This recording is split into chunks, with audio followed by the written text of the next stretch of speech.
Welcome on the AM News. Thank you for staying with us. Let's get informed. And we start with our first story, where the Health and Safety Committee set up to investigate the health and safety regime governing Ghana's mining sector is asking the Ministry for Lands and Natural Resources quite a number of questions. Now, the Health and Safety Committee has been set up to conduct certain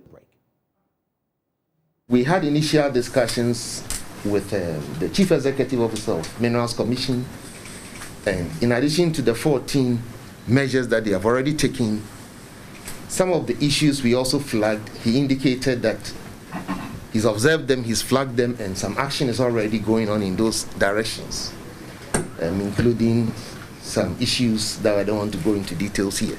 So I believe that as we present this report today, with the action already going on,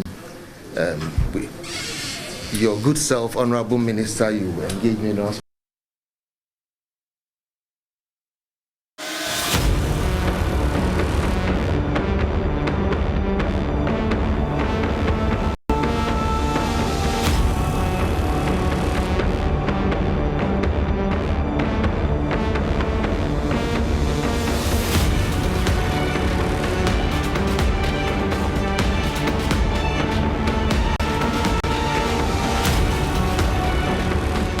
Since this incident, unfortunate incident occurred, all we have done from beginning to now has been anchored on extraordinary integrity and transparency. We do this in service of the people and our country, objectively, dispassionately, and by men and women of considerable integrity. And we also, those of us who've been given the privilege to serve in government, will approach the workings of these committees and their outcomes with extraordinary transparency and integrity. As I said when I appeared before Parliament, we have absolutely nothing to hide.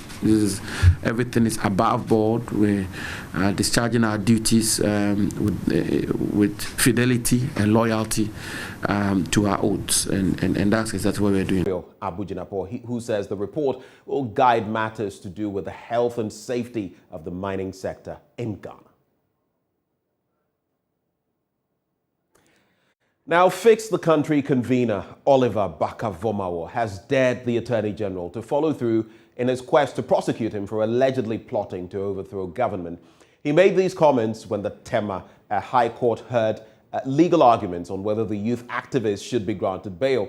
The court has set Wednesday, March 16, that is tomorrow, to deliver its ruling. Court correspondent Joseph Akablay reports. Team. For the lawyers for the Fix the Country campaign, they hold a view that he's entitled to bail as guaranteed by Ghana's constitution, and also because he's presumed innocent, and that his detention cannot be punishment for a crime that they describe as not born out of the facts that have been leveled by way of the documents that have been filed. Akoto Ampao, the leader of the legal team for Mr. Vormawor, assured the court that if he is granted bail, he will show up to stand trial anytime he is needed. He rejected place of abode as it was described. Senior State Attorney Hilda Craig described Mr. Barker-Vormawor as a lodger, someone who lives with his friends when he visits the country and therefore does not have any fixed place of abode.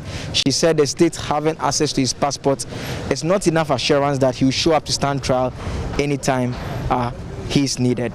The court presided over by Justice Daniel Mensah adjourned proceedings to Wednesday, the 16th of March, to deliver a ruling. With us, Raphael, who is a member of the group, has been speaking to us. We thank Ghanaians so much, those who are following this case, and Ghanaians who are so much concerned about what is happening right now in court.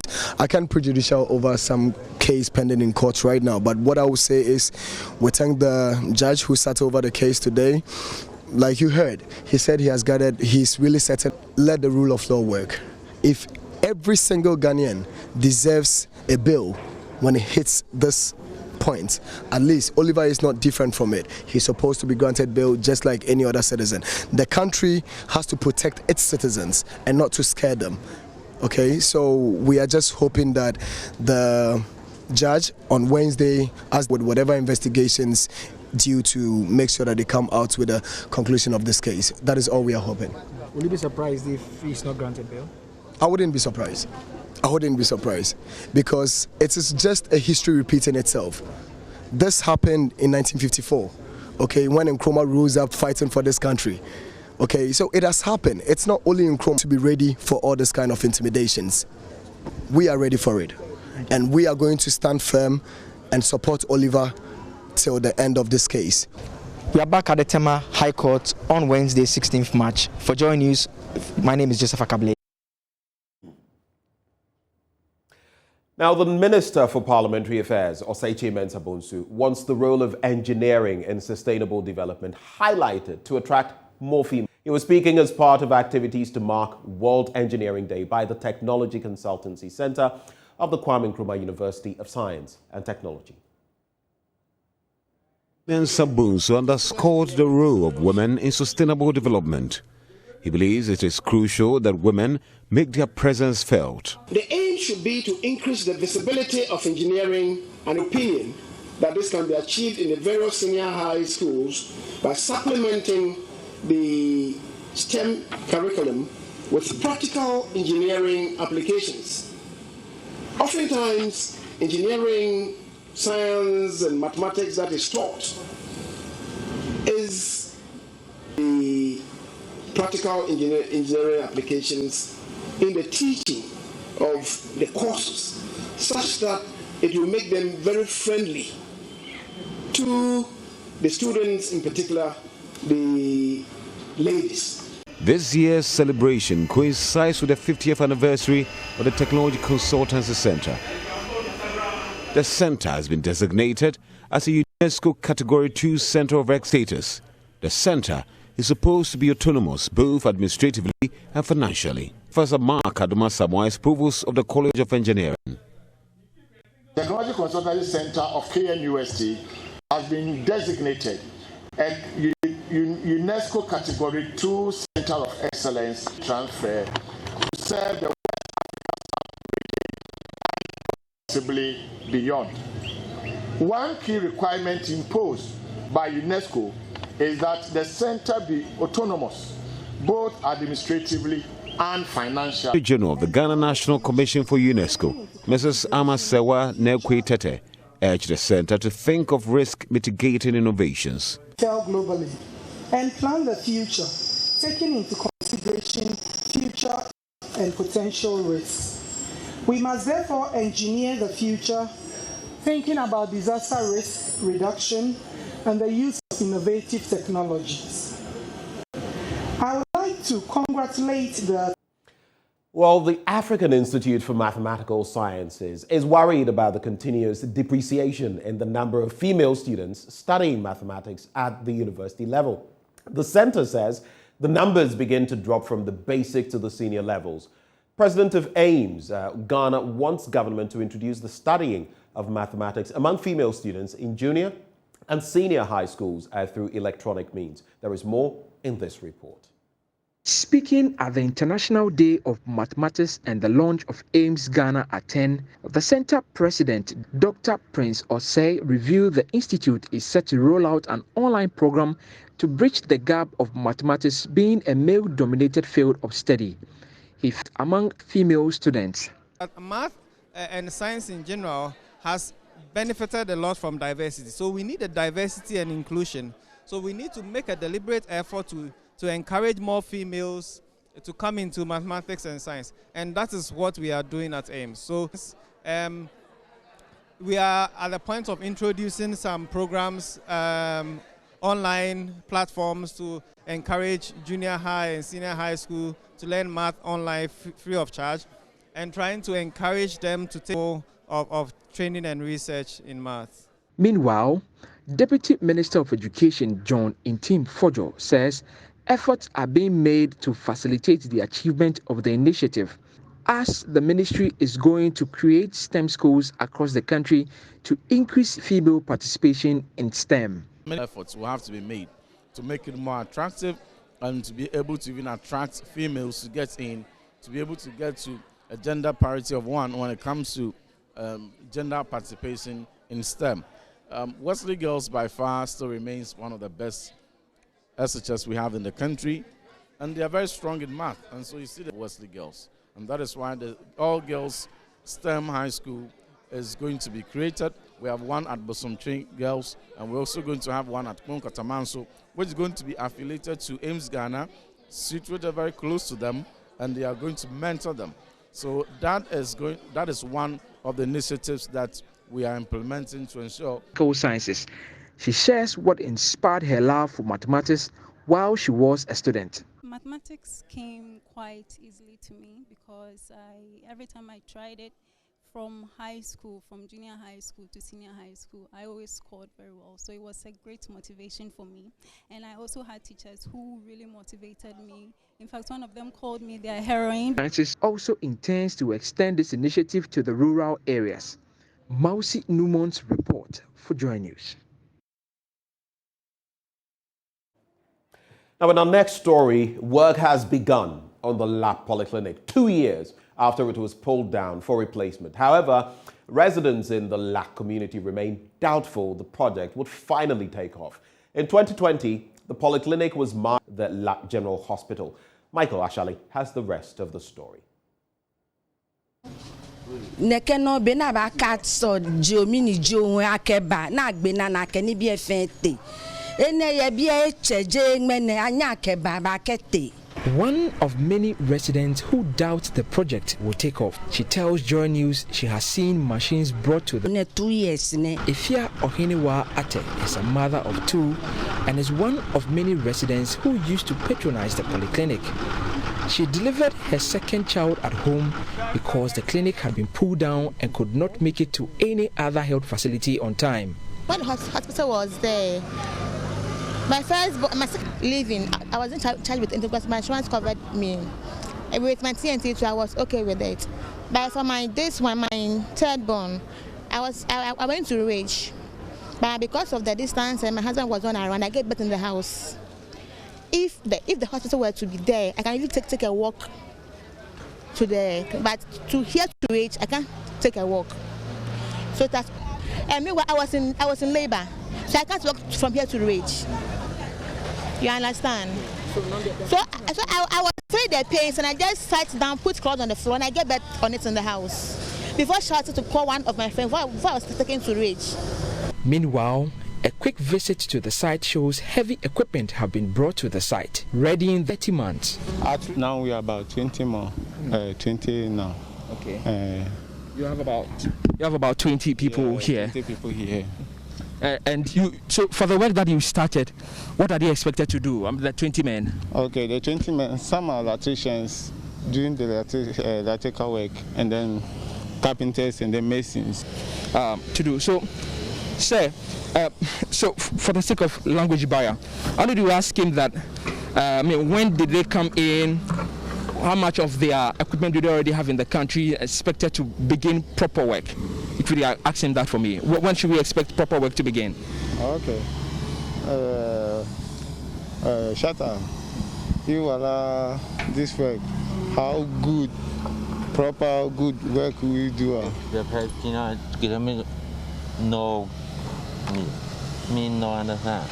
Okay. Usually the problem. I don't understand what you are saying, do the one you left. So for now, he knows all the demarcation way they will do after that, and then we'll come and then we start inside. Okay, great. So, Foreman, maybe you want to walk us through the plan, the progression of the building that is supposed to go on here. Month by month, what are you expecting to have done, until how long do you expect to finish? Okay, for the finishing, I only cut it short. We have it's only 3 years contract. Last I took I tell you be 7th floor, 5th floor, and then 4th floor, and then the other ones. By 3 months for the 7th floor, I think we can done. Yeah, I see. The residents are appealing to the government to complete the project, which they say is critical to their well-being. Government tefai won pa or president tefai hani abafia amecha amekwa na amebafia me yawo she to hospital ya international and my review ya police to mbeshika wona kanu ni ngbena My wish they'll do it very fast for us to enjoy it, no matter how it will be. They should build it fast for us because we are really suffering for the hospital. Since the not fit for use polyclinic was pulled down, the residents as soon as possible. They believe a hospital of this magnitude would serve them greatly. Michael Ashali's report for Joy News. And on that expectant note, we wrap the AM news, but expect more as we bring you the news review. That is up next. Do stay.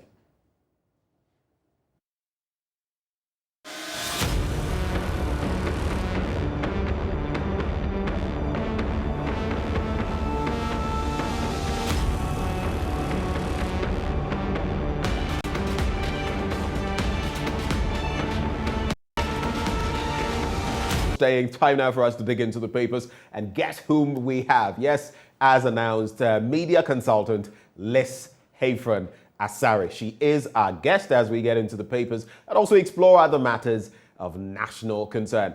A very good morning to you, Liz. Thank you for joining.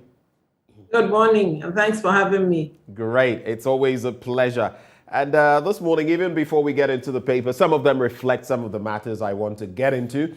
But we're hearing that fuel prices are going days. I mean, it's almost becoming absurd. Anytime you go to the fuel pumps and you take a look, you almost expect there to be a change. And that is our new reality. You also go out there and you feel the pinch.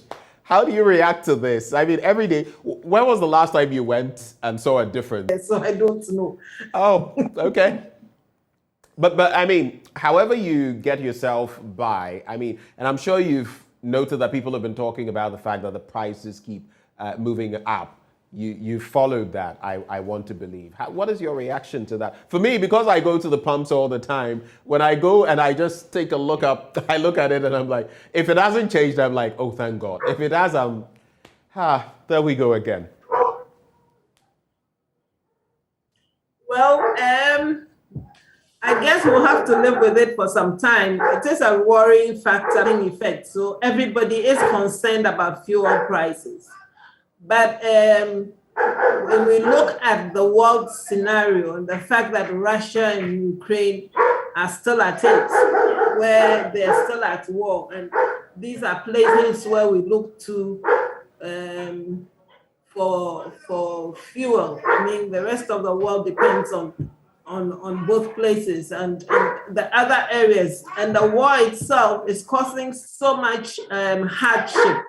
And so prices will definitely go up from time to time. And anytime the world price for fuel goes up, we should know that we would have an increase in our fuel price. Interesting. Even though we explore oil, we are not refining it so that it mitigates whatever we are doing. We are selling the crude the way it is, and we are importing refined fuel because store is more or less kind of like defunct. Rightly so. Rightly so. Since we are actually importing, basically producing, taking out of the country and bringing back, it's pretty problematic. But let's get into the Daily Graphic newspaper. There are a number of other issues I'd like to run by you, but let's get into the Daily Graphic first, and we shall get to the others later. Ghana turns to debate. There's also Shraj. Complaints rise, resolves over 8,000 cases. That story as well on page 13 of that newspaper. Now, 8 months after Ajin Kotoku relocation, onion sellers bemoan poor amenities. Yeah, the onion sellers have been talking. And it's interesting because I was there in the thick of things. In fact, I was in Ajin Kotoku. I went to the location back then when this move actually happened, and there were some facilities they did not have. So let's take a quick look at that story. 8 months after relocating from Agbuboloshi to Ajin Kotoku, onion sellers continue to express disappointment over inadequate amenities and limited space to ply their trade in the new market. Adequate washroom facilities, potable water, as well as a mosque to serve the predominantly Muslim population at the market are developments the traders said they were yet to witness.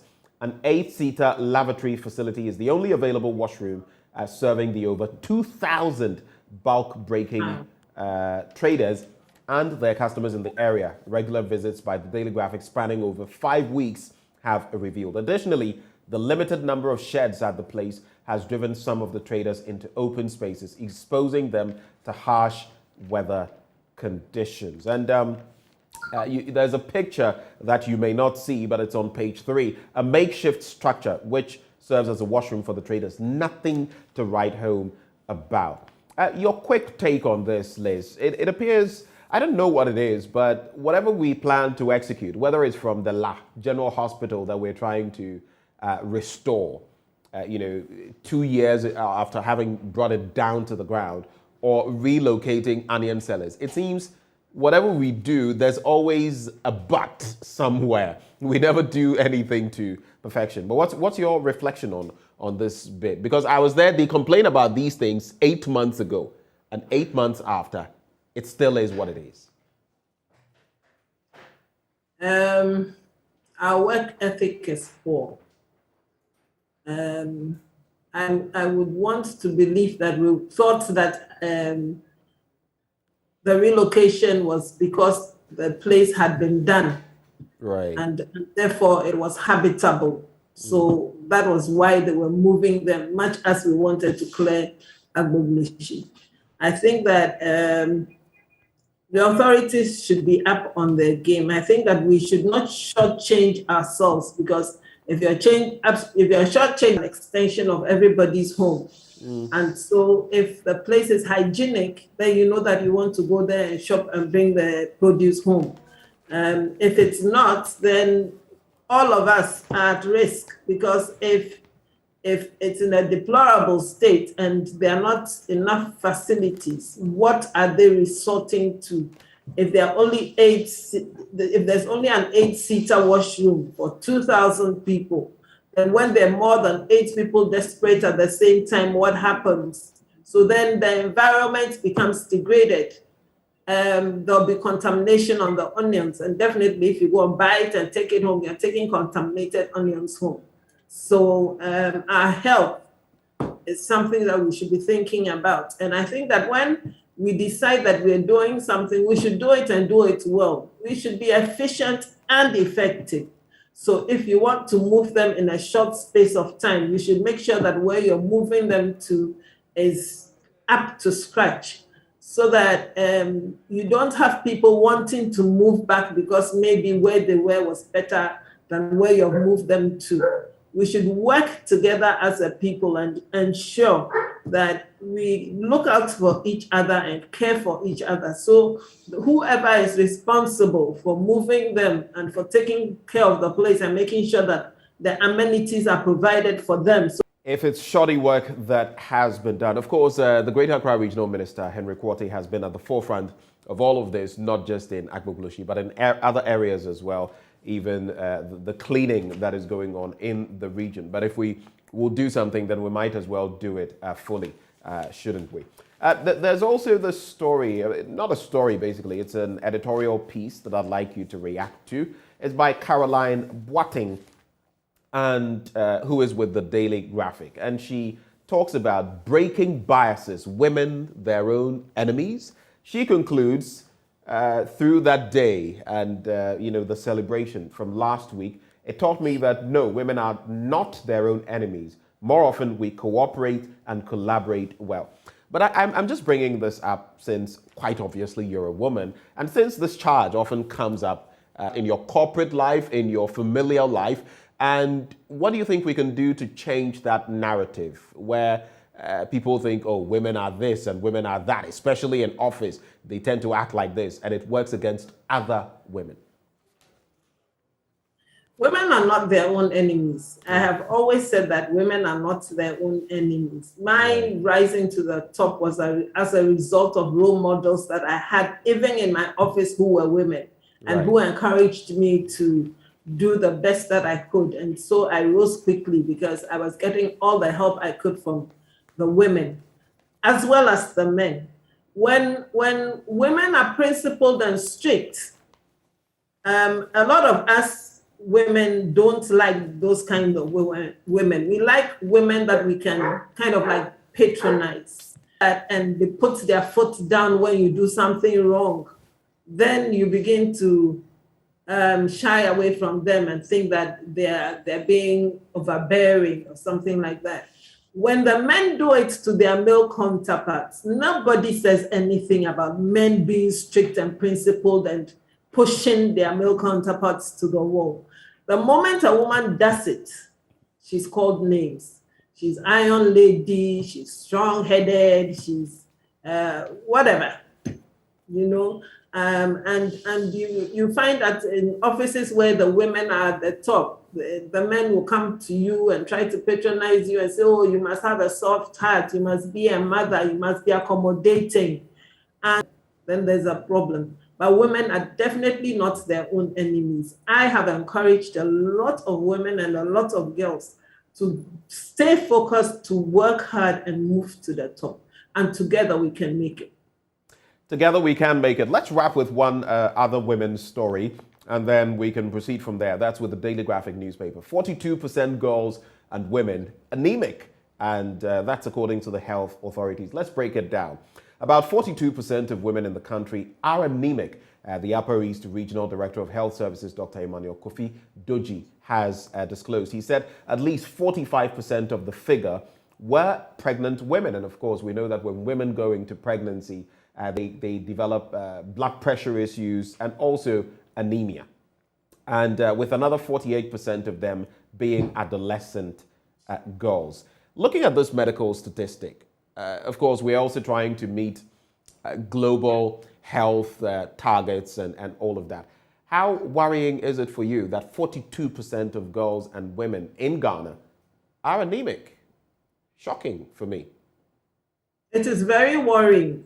And I didn't hear you talk about the causes for them. That it remains a major public health concern in Ghana and common among children, adolescent girls, and women of childbearing age. I mean, I didn't want to overflog the story, but of course we know about periodic blood losses. For our women once they hit adolescence. We also know about nutrition and all of that and how they contribute to anemia. All of them in here as well. And I know recently, I know recently from personal experience that a lot of Black women suffer from fibroids, and so that also adds up to the level of anemia. But I know that, and I'm talking for pregnant women. I know that when I was pregnant and I went for antenatal, I was given certain medication to take, and that is supposed to help boost your blood and to help to keep you strong. So you're given iron and B-Co and multivite and all kinds of things. What I realize is that because women do not want to put on, women end up being anemic when they're pregnant. Because wow, you're suggesting, is this from experience, dealing with some of the women or hearing? From my personal experience, I also did not want to put on weight. So for my first child, I wasn't taking it. Then I realized I was always anemic. So that I had to take blood tonic and things like that. And my next child that I had, when I took the medication that I was given when I went for antenatal, I didn't have any problem and I didn't have anything to do with anemia. I was just fine. The only thing is that I put on weight because definitely I have problems. But again, women... I know, I'm sorry I keep cutting in, but this whole bit about, it's not new to me, but it just hit me. So women don't want to gain extra weight. And I'm assuming part of it is because they also don't want to, after pregnancy, bloat or look too big. And it may be a construct of our society, right? Because then they are afraid that the men would, shy away from them, not be attracted to them anymore.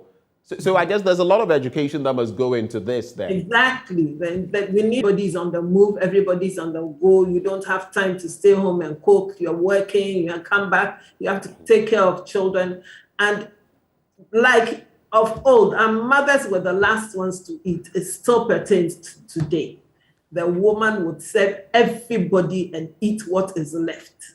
And even if it's not enough, she makes do with that. And I think that again, should be something that we should look at. Then we should change from just eating anything to eating nutritious foods. Because definitely every month, if you have your period, you will lose blood. How are you going to restore it? I mean, you need to eat to make sure that you're healthy. You need to eat well to make sure that you can be on the move and you can go. And when you're anemic, your output at work is negative because you're always tired. You're always feeling weak. Right. So we need to pay attention to it. And if it's a public health issue, then I expect that the Ghana Health Service and the Ministry of Health should be up and running with this issue and making sure that women would do the proper things to make sure that they're well, they're healthy, and they're strong. Right. And I don't think it's a matter of if, it is. 10. That's shocking. Anyway, let's get into the Ghanaian Times newspaper now. And treason felony case. I am ready to stand trial. Guess who's saying that? Oliver Barker-Vormawor of Fix the Country fame. We'll get into other stories, but let me take a quick look at that. So, Liz, Oliver Barker-Vormawor, the man charged with provisional treason felony, has told the Tema High Court that he is in good health and ready to stand trial. This was his response when the presiding judge, Daniel Mensah, asked of his well-being. The accused was taken ill last week and treated at the police hospital in Accra. His counsel, led by Mr. Akoto Ampao, were in court to move a bail application for the accused, who is the head or the lead convener of the Fix the Country movement. You would recall, Liz, that he was accosted on February the 11th, and since that time, he's not been granted bail. But according to his lawyer, though he deems the comments of his client reckless and condemnable, they could be that, the prosecution has been unable to show the applicant was prepared to carry through his threats charge that could be leveled against anybody in the country. There are rules to be followed. He's not been granted bail. He's been taken to a district court that has been unable to, grant any bail application. His well-being at some point has been in question. What do you make of this entire development? And now he's saying, if you think you have a case, take me on. Let's have this trial. Your take. So what are we trying? Are we trying freedom of speech? He did say some things that were worrying. Could they have picked him up and cautioned him and told him that this could lead to other things and then let him off? Keeping him for this long, I also struggle to think or to understand why he was picked up and what other steps can we take to make sure that we are not putting freedom of speech in the dock, such that people would begin to start kind of looking at a culture of silence, where we fear that if we speak and we speak out of 10, then we'll be picked up. So what exactly are we looking at? Why isn't there bail? I hoped that maybe we would have heard a lot more from Mr. Akoto Ampao. Now that he says that he's well and he's ready for trial, let's see what comes. Died in 3 separate road crashes on Sunday. And I saw you wince when I mentioned that. In fact, in the course of a few days, 17 have died. Some students, there was a groom who was heading for his wedding ceremony, and he was driving, he together with some others, about 4 of them, many of them severely injured. He lost his life. 17 people over a matter of days. And get this, though the statistics both for accident rates and casualties, or those who suffer fatalities, have reduced marginally by about 3% and 9%, you look at the fact that between January and February, we have lost 469 people. Ghanaians, most of them. And how much of a cause for worry is this? The National Road Safety Authority has reacted with a statement saying that sometimes, yes, people are inattentive, people... I don't know what more we can do. We need to change our attitudes, because if you see that, when you see people driving on the road, when you're traveling, I go to Cape Coast quite often. And when you see the speed at which people are driving, you wonder, where are they going? What is their hurry? If you knew you had to be at a particular place at a certain time, why didn't you take off on time? What is the rush? And then you realize that there's a lot.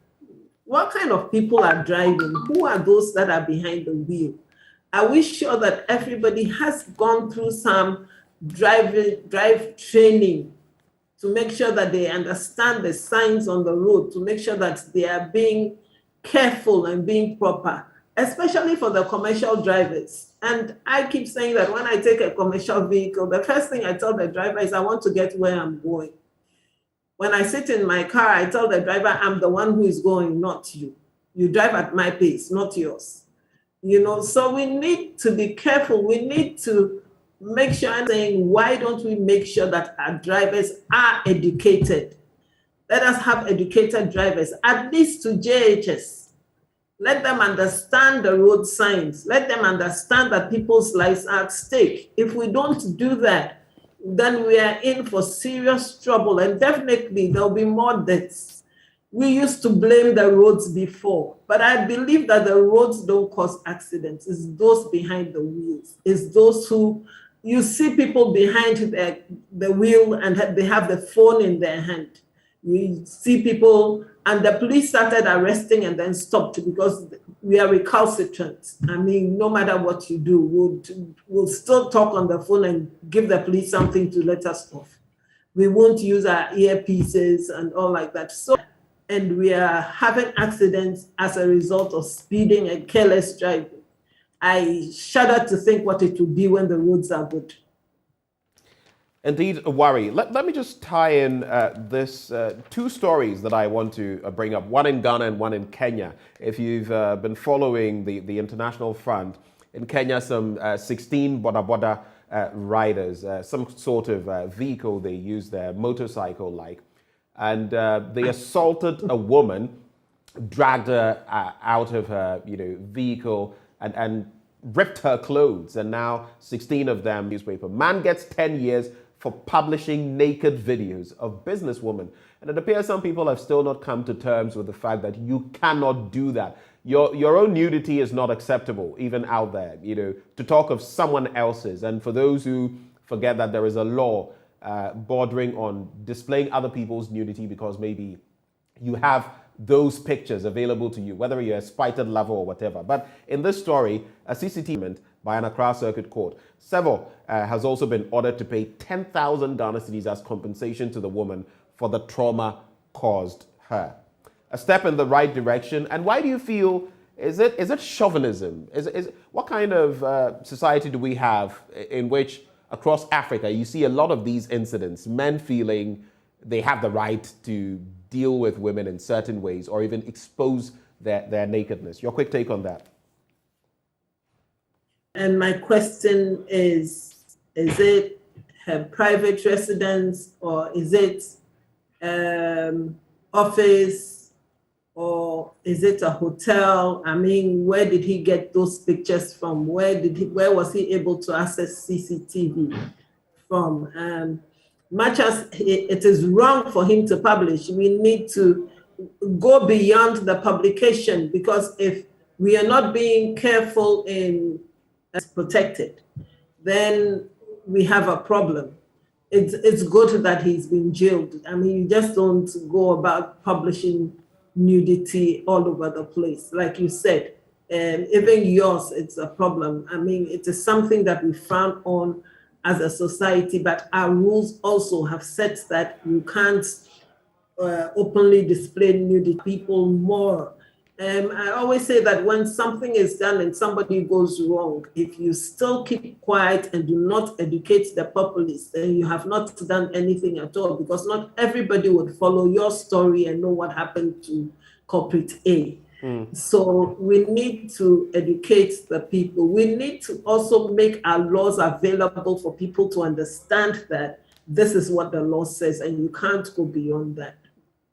Let me quickly acknowledge Ciara all the way from there. The Daily Guide newspaper, and I have a bit of a, not a bashing, but I don't know how to call it, because sometimes you see certain stories and you know what is behind the stories. If you read the Daily Guide newspaper from yesterday and some of what they carried concerning the speaker, today they come through with Kofi Atto cries filed over acting speaker post. But the way the story was couched yesterday, and I have a problem with many of our newspapers, whether these themselves, I mean, I feel we ought to go above the board in our reportage so that we are not so politically skewed. Yesterday, the story, of course, sitting here, I knew what it was. The speaker has now responded. And today, we have Kofi Ato cries foul over acting speaker post. Not even an acknowledgement of any, but anyway, it is what it is. Driver arrested for assaulting sex worker, judgment day for Kumanga, and Sosu Asepa boss others trials adjourned. But what do you times in some areas that it's pathetic. It's pathetic. How do you feel about that as a media player? I'm smiling because yesterday I was on with a colleague and a seasoned journalist about our stance when it comes to reporting. And we were talking about a particular story. And I said that in my days at Ghanaian editor, then Christian Agui, will make sure that I talk to everybody who is involved with that story before the story will see the light of day. It was not about sensationalism. It was not about breaking news first or anything. It was about making sure that it was the facts that you were putting out and not listening to somebody trying to put something together, because in the end you realize that you publish something which is, we are so polarized as a people. It's either NDC or MPP. And if you're being objective, then you're looked at in a certain way. I mean, as if you don't live in Ghana or as if you don't belong to us. You must belong somewhere. Right. And that is becoming our bane, because we are so flooded the media now with politics. I mean, even to the extent that certain radio stations, FM stations, are playing in the political space. So then objectivity has been thrown through the window. And it is very worrying if the media has to play its proper role in making sure that the government is kept on its toes, making sure that people are fed the right information, in making sure that we are not only putting out what politicians want us to put out, but that we are informing, educating, conscious of the fact that the role that we are playing is an important one. And I was saying to my colleague that in my day, your story was for the reader to be able to make up their mind after they've read the story, not for you to tell them what they should believe or what they should think. Right. Interesting, really refreshing to hear that from you. The final newspaper, I'll just wrap with the headlines and I will call it a 21 fourth quarter food price increases. Only 7.4% of households are severely food insecure. That's how we'll wrap. But in other news... Did it say only 7.4%? That is what the paper says, only 7.4%. So pardon me if I actually read it out. But in other news, some people are hoarding dollars because guess what? The dollar is expected to break the 8 today, according to some projections. And only God knows where that is going to end up, because people are still thinking, well, we can make a lot more if we hoard our dollars and exchange when the rates go higher.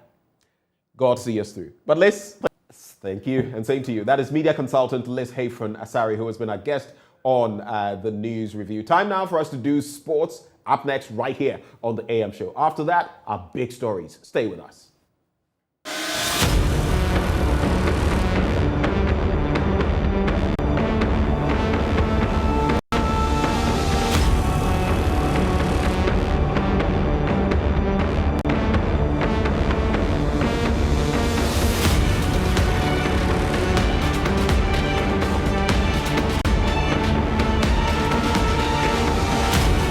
Good morning, everyone. I am Muftau Nabila Abdullah. This is AM Sports. Today we are talking about Ghana's quest to host Nigeria either at the Wayara Sports Stadium or at the Cape Coast Sports Stadium. Well, there have been questions surrounding the availability of the facilities to host the crunch tie celebration at the Cape Coast Sports Stadium, which is now deeming the pitch inadequate to host the most important game that's going to be happening in recent times. Well, the National Sports Authority had listened to the Ghana Football Association indicating to them that they should consider changing the facility to either the Accra Sports Stadium or the Bawayara Stadium, the Ghana Football Sports Stadium. CAF on January 29 wrote to the Ghana Football Association telling them that the Bawayara Sports Stadium could not be approved to host the game because it was not considered in the first place. And they also indicated that the deadline for countries wanted to change their facilities was December 24. The GF, the decision of FIFA and CAF to the ministry and copied the Director General of the National Sports Authority. Well, following that, we were made to understand that the Ghana Football Association and National Sports Authority made contacts with CAF to consider the Bawayara Sports Stadium. But however, CAF had said that the match was likely to be taken to Cameroon, Benin, or Morocco if the Cape Coast Sports Stadium was not available. And last Sunday, we were made to understand that there were CAF officials at the Bawayara Sports Stadium to inspect the facility to consider its readiness to host the match. Well, on Monday, there was another inspection team at the Cape Coast Sports Stadium where we were yet to ascertain the details of what was picked up at that venue. About the sports development, where the National Sports Authority Director General Peter Chumesi has revealed that his outfit is committed to ensuring they unearth more talents in terms of athletes who can go on the long distance races. Athletics division for the long distance race in the cross country for almost about a decade been abandoned.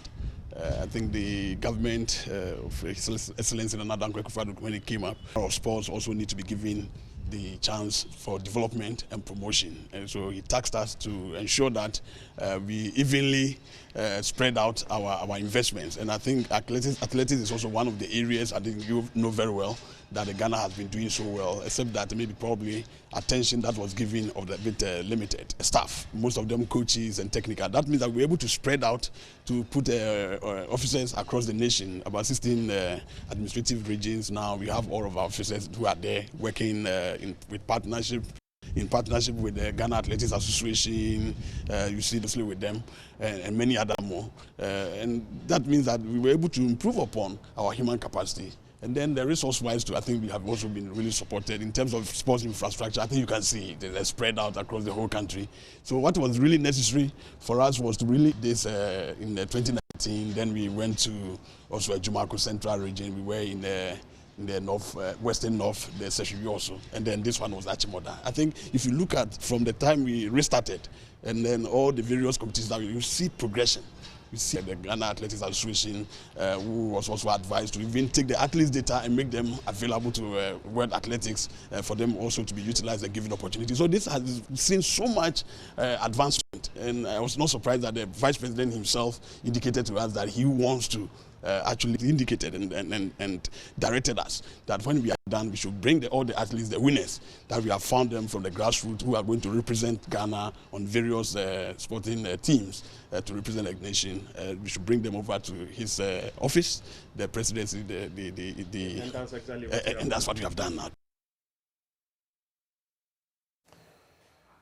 Joining Bazooka Promotions.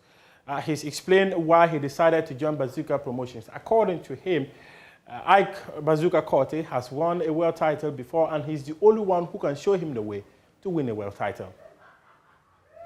Ike Korte is a world champion, so he knows the road to be a world champion. So I know him, and I also trust my team that he can do it, and we all do it. I'm no more an amateur boxer again, so what I have to tell Ghanaians is that the support they give it to me at the amateur level,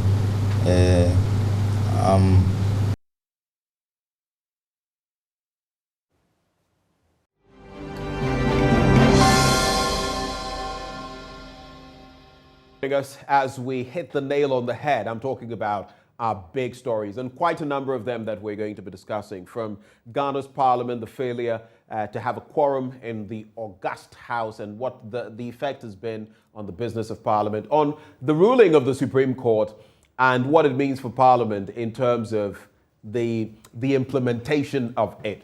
Will parliament go ahead and implement the Supreme Court's ruling? We're also going to be looking at grassroots elections, and of course, we're tilting towards the MPP and its local level elections. The carnage on our roads, it continues unabated. We've lost over 460 people between the months of January and February. Lower than around the same period last year, but still very worrying. 17 in the space of just a few days. Joining us for these discussions, Member of Parliament for Tamale North, Alhassan Suini, together with Member of Parliament for Anya Sotuom, Dr. Dixon Adomako Kisi. Gentlemen, good morning. Thank you for joining us here. Good morning. Thank you for having us. Right.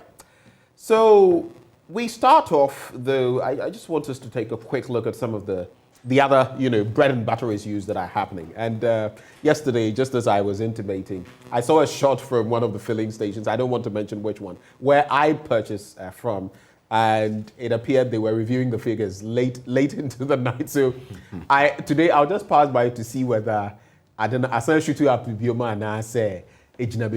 whether it still remains where it is. But I'll start with you, Doc.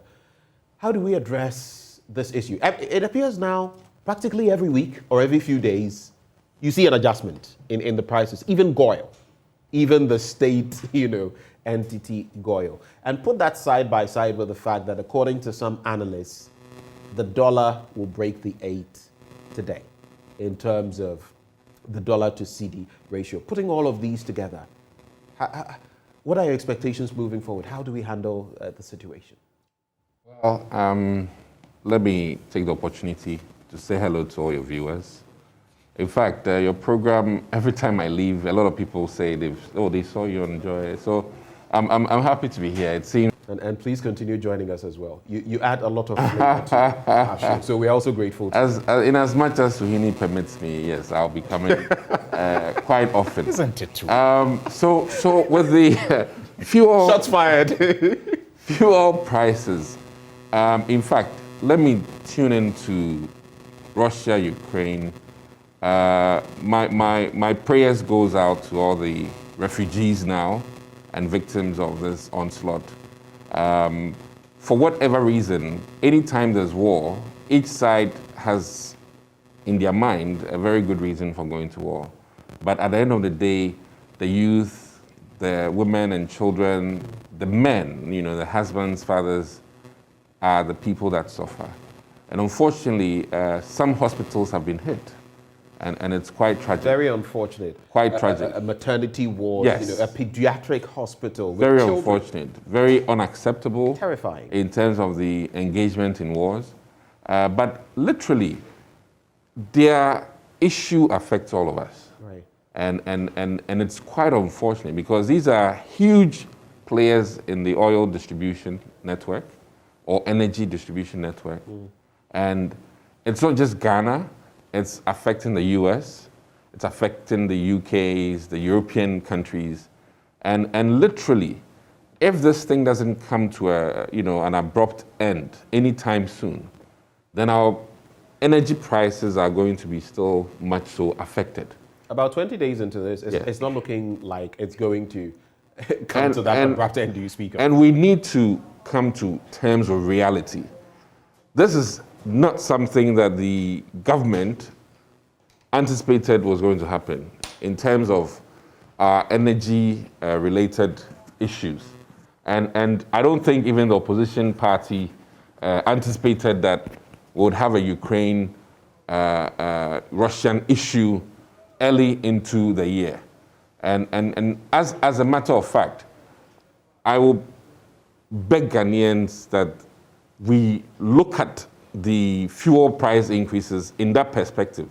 Because if we don't, then each day and day out, everything, although non-governmental, is going to be lumped into governmental issues. And government is struggling in as much as Ghanaians are struggling. I mean, that is the equation.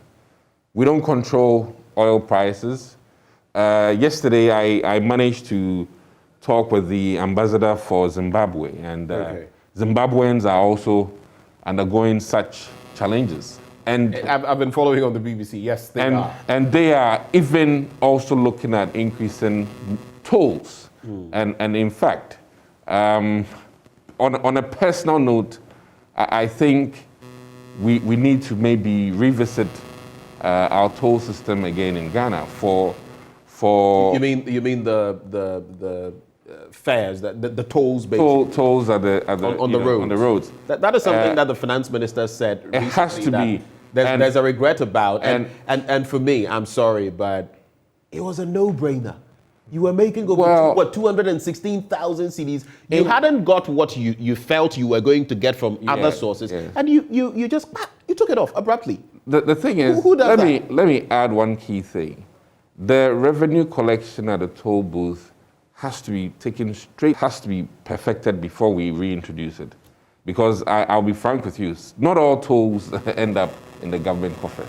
And that itself is a systemic problem. But and I'm we saying need that to at least something. We were getting millions from there that we are no longer getting. And the finance minister has come out to say it's an albatross, a chain round the necks. I really think that if we're going to reintroduce it, we have to do it very well. Right. And not come in just like we were. So do you agree with the pause, the cessation that...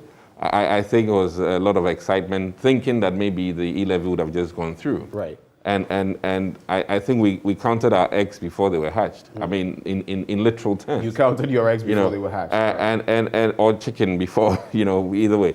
So I really think that, government makes mistakes, just like any business. You strategize, and when it hits the road, it's better. Let me come to Al-Hassan on this beat. These are pretty turbulent times. And turbulent, I'm being as barefaced as can be about it. Each time I am going to the pumps, I'm actually a bit scared. I get anxious because I don't know whether what was able to get me X amount or X liters last night, of fuel can still get me. My sister called me around 10 and I was buying fuel, and it's like, why is it going to go up? I'm like, these days, I'll be going to, JoyNews early, so I need to just feel, not that I anticipate, but clearly, I just find myself from time to time doing that. But let me say my new strategy. Right. If I say I'll fill my tank, Chale Makuma, so I buy like 200, and then maybe the next day I buy 200, that one is not as painful. Yeah. Trust me. But you see, trust me. The problematic part is, it's said that when you hold on. No, I'm being frank with you. No, and I love his. Just find out how much does it take you to fill your tank? Oh, right now, I haven't done it that way before, but now it'll be like 1,200. 1,200. Yes. How much does it take to fill your tank? About 600. I don't use a big tank. Oh, okay. Okay. So good for you. Then I don't know about. So I've decided to just. But I'm sure it will go up definitely. Do like 300 and then another 300 or 200 because. Then of course the consumption is lower and all of that. But now. I said I didn't say. Anyway, so tell us about your tank. I said Adwa Asano. The fuel prices are inching up again. And we also hear that the CD is also going to, hit 8 to the dollar. Your quick reactions on this? Obviously, it's disturbing. Here, I kept checking the notice boards of fuel stations because I also saw that yesterday a number of them had, put off their displays in anticipation of a new price. Those that I saw displaying prices still had the 8.4, displayed, but those that has changed or not.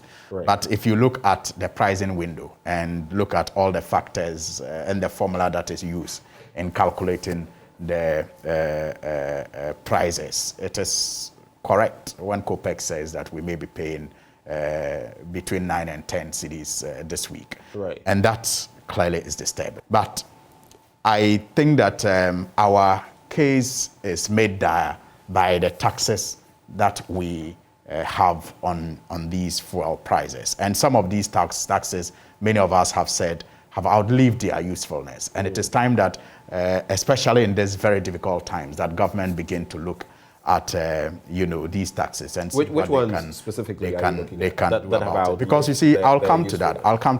Even countries closer to Ukraine and Russia are paying higher than we are paying for fuel.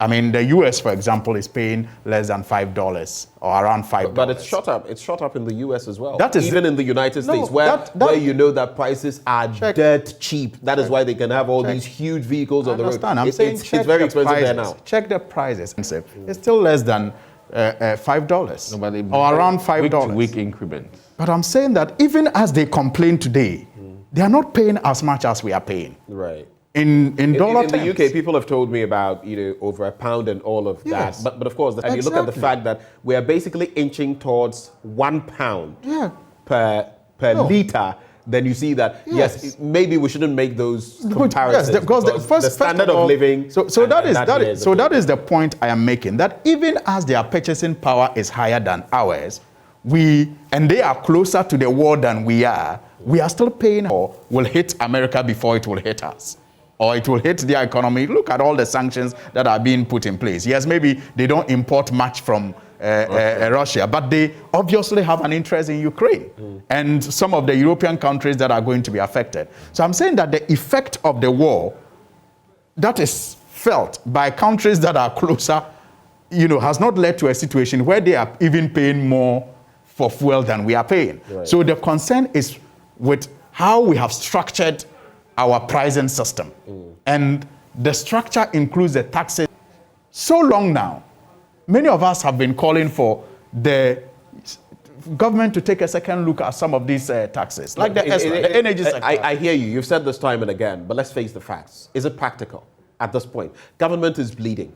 Your side has not made it possible for them to come out with the e-levy, which even some international, money. Can they at this point afford to reduce taxes on petroleum products?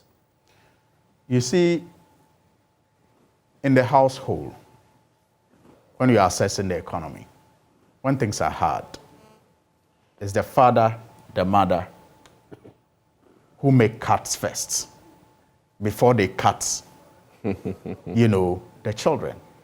So when you say government is bleeding, don't close your mind to the fact that the children are bleeding. If government bleeds, it actually is all of us who are bleeding. And if they make any cuts there, we're eventually going to have to foot the bill. I mean, it's the same thing. There's like the problem with subsidies. Oh, you're happy you are getting it, but it will hit you elsewhere. You will be the one to pay back. Again, I'll take you back home. When the parents make adjustments, that's all.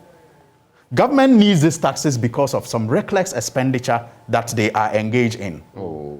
Of course, we have established it. In fact, research has established it. In the recent research on the recent research on whether Ghanaians are in support of the e-levy or not by some two professors at the university, or doctors at the University of Ghana, it came out clearly that Ghanaians are concerned about the leakage in the system, that is corruption, and then the reckless expenditure that government is engaged in. Leakage is not necessarily corruption. That's why I say N. Okay. We are talking about the leakage in the system and corruption and also the reckless expenditure that it is engaged in. So it is not as if government cannot do without some of these revenue. They can, if they cut their appetite for some needless things. You've spoken about these needless things. I want you to specify. I just want you to go back. I don't want you to lose sight of that. What are some of the taxes, nuisance taxes, if you like, that you feel government can, at this point, take out? What are some of them? One, you have the special petroleum levy, which was introduced for a purpose that it no longer, in my view, serves now. Because remember when it was introduced, fuel prices in the international market had plummeted. It had gone below our budget estimate $60, and that was the price around that time. $61 to $62. $61, $62 from the sale of crude. Then the oil market prices changed, and it came down to about 50 to 40. The special petroleum levy was introduced so that government could take revenue to make up for the loss. Today, government has projected to sell around, I think, the same price, 60 to 70, in fact, less than 70. But on the international market, they are getting shows that levy is a nuisance levy to you and I, who are also bleeding, just like government tax or government revenue is bleeding. So if it is removed, I do not see what it is going to, distort. Again, you have the price stabilization. You have the price stabilization levy. The price stabilization levy was also introduced for times like this. At least the revenue that they would have collected from the price stabilization levy over the years could now be brought in to provide subsidy. Because we said in the past we did not want to subsidize because the debts of the debts accrued as a result of the subsidy remains on our books. So now we introduced this price stabilization levy so we could keep some money aside and use it for subsidy. Where is that money? When we need it most now. Right. Why are they not using just it? Quickly, international currencies and our fuel prices. What are your personal projections? Very briefly, I want to bring in Dr. Adumaku. Well, clearly it shows that the year is not going to end well for the dollar or the cedi. The year is not going to end well for the cedi, and it's not going to end well for those of us who use fuel for whatever purpose. And that means that the cascading effect on prices on the market is also going to hit us so hard. It gets even worse. Inflation already has gone about... my dollars. I'm keeping them because I know they will hit as high as 10, and when they do, then I'll change. And that's how bad it is, because then there's not much in circulation. People are, engaging in this, and you can't fault them for that. They're just taking advantage of the system for a windfall of their own. But your quick reactions. You know what? Yesterday, trade minister plus. The reason why I say that is that there's never a bad time for making good investments, okay? And in all of this, I guess the reckless spending he's talking about are the students whose school fees are being supported by the free SHS program, university students who are being supported by Get Fund, medical bills, which the government is taking up through NHIS. I think these are the reckless spending he's talking about. I doubt. Because these are the huge. Not that it's huge. We've doubled the expenditure on education. I am aware of that, but even then, how much is it? Oh, it's 20 billion Ghana cedis. It's a lot of money. It's not up to that from my last checks. It's not up to it was 20 and it doubled. No, I'm not talking about the tuition. I'm talking about education investment. And when you come to education investment, you're talking about infrastructure, which, unfortunately, the eyes of the NDC just can't see in the negative, because one component of revenue to support the budget is currently non-existent. We're entering a second quarter of this year, and that component, which should have added up, is non-existent, and we are here saying that we should scrap more. I think that, like you rightly said, we are in hard times. It's going to be so difficult to reintroduce or introduce new taxes. I advise you to go take away what is already on the books. Maybe we can negotiate and plead for some reductions, but to scrap at this point in time, when we are even trying to introduce a whole new levy system, might not be the best time. I would beg all Ghanaians to come to reality. Anything governmental we should oppose. It's not going to help us. All right. I really would plead that we all come to terms with the fact that, listen, Nigeria is not insulated from energy price increases. Israel is not insulated. No country in this world, including Germany, is not insulated. Okay. And Ghana is not extraordinary as a nation that, as for us, even Saudi Arabia. That some countries much more than others, and when you look at the equivalence and the fact that even in our sub-region, our prices when it comes to fuel, then you begin to get the dynamics, because we are in a similar situation. But the rate at which we are going high is a cause for worry. But there's this one I just want to chip in, a message from Kumensa Pilatu, who says, no matter the demonstration and propaganda, NDC propaganda, e-levy, beba. I just think that my brother must understand that... we have to move on. I want us to say very briefly. Yeah, he must understand that voicing frustrations, as we hear all around us, right, is not having an opposition mind frame. It is not having an opposition mind frame. You know that government has not been reckless. It is, oh, come on. For the first time in a very long time, travel commercial. And he didn't die. He didn't come back with a stroke. You're saying he had to, basically, he was forced to? Well, I believe that the public sentiment. Okay, all right. That is if he does not. I thought maybe you were inching towards the fact So that you maybe should give him a economically we're plus so and say that he's a listening president. Yes. You should give him a plus and say he's a listening president. Mr. Blackwell has lauded him. Why aren't you applauding him as well? You should applaud him. That was a tongue-in-cheek. If you watch it very well, it was not just applauding him. Applauded the very critical Ghanaian citizen. That was very clear in his applause. All right. And that is what we need to be doing every time. Let us not respect, I think we should respect, but let us not fear to hold our leaders accountable. Right. Because they are employed and paid by us. When we are not letting them know that we are not happy with what they are doing, even when we intend to vote them again in the next, at the next vote, we must be bold enough to let them know. So clearly, I'm saying that when people express their frustrations because they used to shop with, say, 1,000 Ghana cedis for the household, and today when they go into the market, they need 1,500, 1,800 to buy the same, set of goods. It is not an opposition mind frame when the person laments and says that can government and do we something? do know that there are houses where you operate with your standing orders and all of that, and the ayes and the nays, the noes and all that. Government business has stalled, Dr. Adomako Kisi, and it's partly because you're not even able to form a quorum. Last time I checked, 41 people showing up, not enough for you to, form a quorum, start government business. What exactly is happening? I've heard so many stories about the first to transact certain business, aka pivotal among them, the e-levy, so they are not even bothering to come. But that is not what we voted you in there to go and do. What is happening? Why are members of parliament not showing up in parliament?